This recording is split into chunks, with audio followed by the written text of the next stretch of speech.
Wie ich schon in einem Video erwähnt hatte, ich habe auf dem Hinflug jemanden kennengelernt, der hat mir dann auch angeboten, dass er mich in Israel etwas herumführen kann und unter anderem auch in Jerusalem. Ja, und wie ihr sehen könnt, hat er das dann auch gemacht. Hier zeige ich euch ein paar Bilder und Videos davon. Auf der Hinfahrt war Wald da, und was ich in Israel nicht so erwartet hatte. Nach Jerusalem rein sind wir durch das Jaffa-Tor. Das ist in der Osmanischen Mauer, also die wurde vor ungefähr 500 Jahren um die Altstadt von Jerusalem gebaut.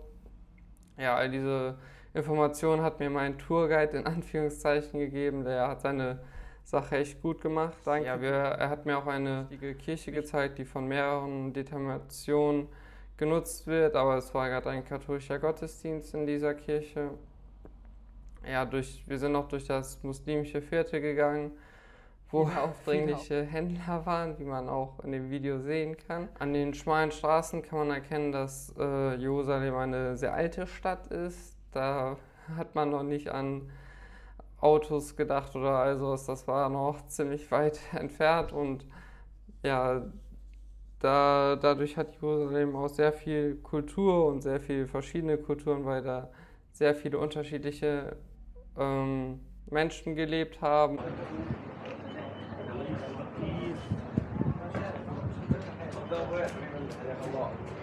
Hi, sir. How do you do? We are Fine, getting thank you. out of business.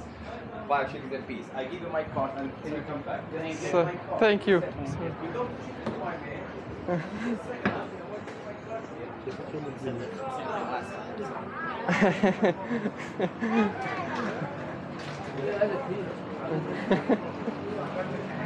Sind wir zur Klagemauer gegangen, und auf dem Weg dahin hatte man einen guten Blick auf den Ölberg, und den will ich auch auf jeden Fall noch genauer besuchen, weil es sah sehr schön aus von der Entfernung. Und ja, die Klagemauer und der Tempeldom, da waren wir auch, also von der einen Seite. Man hat jetzt nicht so viel gesehen von dem Tempeldom, nur diese goldene Kuppel. Aber was man gesehen hat, und fand ich jetzt nicht so imposant, wie es im Fernsehen und so immer aussieht. Vor allen Dingen die Klagemauer hatte ich mir irgendwie anders vorgestellt. Dann neben der Klagemauer sind wir dann an eine archäologische Ausgrabungsstätte gegangen, und da liegen auch noch Steine von dem ursprünglichen Tempel, der 70 nach Christus von den Römern zerstört wurde.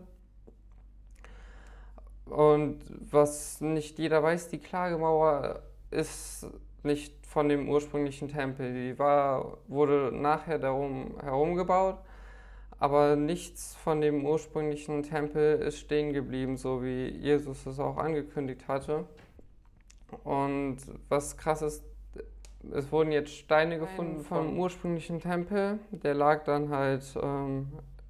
wurde halt von der Mauer runtergeworfen, und den konnte er dort noch lesen. Das war halt schon sehr imposant. Das ist halt 2000 Jahre her. Auch noch machen. Diesen Teil der Stadt, den ich in dem Video zeige, das ist hauptsächlich der arabische Teil, also nicht die Altstadt, nicht das arabische Viertel, aber dieser Teil wird hauptsächlich von Arabern bewohnt und sieht ja sehr östlich aus, so wie man sich das auch ein bisschen vorstellt, und die Aussicht war sehr schön. Danach waren wir im Schuk, das ist so ein Lebensmittelmarkt. Hier viel des Nachtlebens in Jerusalem findet halt dort statt. Solche Anblicke kennt man, oder ich zumindest, eigentlich nur aus dem Fernsehen, und das war mal interessant, und es war auch gut, dass es nicht am Wochenende war, weil ansonsten wäre es da wohl sehr eng geworden. Ich weiß nicht, ob mir das so gut gefallen hätte. Das letzte Bild ist von meinem Tourguide und mir. Wir haben Shawarma gegessen, das ist ähnlich wie Döner, nur